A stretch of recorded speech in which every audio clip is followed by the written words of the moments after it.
కల్కి మూవీ ఎలా ఉంది? అరే కల్కి అరే ఏముందో అన్న కల్కి మాత్రం ఇచ్చి పడేసిందన్న. ప్రభాస్ అన్న చూస్తుంటే మళ్ళీ బాహుబలి 3 అనుకోవాలి సినిమా చూస్తుంటే అంత బాగుందన్న. అన్న ప్రభాస్ అన్న మాత్రం ఇచ్చి పడేసిందన్న. కల్కిలో ఒక క్యారెక్టర్ డిఫరెంట్ ఉన్నది, ఒక స్టోరీ డిఫరెంట్ ఉన్నది. అసలు చెప్పాలంటే కూడా అసలు ఊహించుకోమంతా బాగుంది. అలా బుజ్జి అని పేరు పెట్టిరన్న. అలా బుజ్జిగాళ్ళ సినిమా ఆల్రెడీ ప్రభాస్ అన్న పెట్టిండ్రు, ఈ సినిమాలో చిన్న బుజ్జి పెట్టిరన్న. చూస్తున్నంత ఇచ్చి పడేసిందన్న. ఒక్కొక్కరు చెప్తున్నా రాసి పెట్టుకోరు. Super hit cinema, block buster cinema. ఇలాంటి వాళ్ళు ఎంతమంది చెప్తారు బ్లాక్ బస్టర్ కాదు, ఇండస్ట్రీ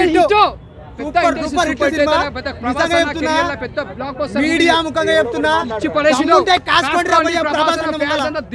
3000 కోట్లు వస్తాయా? మరి 3000 కోట్లు వస్తాయా? అన్ని రికార్డులు బ్రేక్ అయిపోతాయి. హాలీవుడ్ రేంజ్ కి వెళ్ళిపోతాడు. ఇంకా ఇండియాలో కనిపించాడు మా ప్రభాస్ అన్న, హాలీవుడ్ లో కనిపిస్తాడు.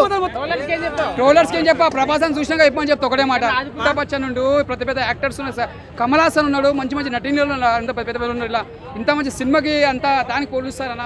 ఈ సినిమా మాత్రం చాలా బాగుందన్న. అసలు మేము దేనికి పోల్చొద్దు.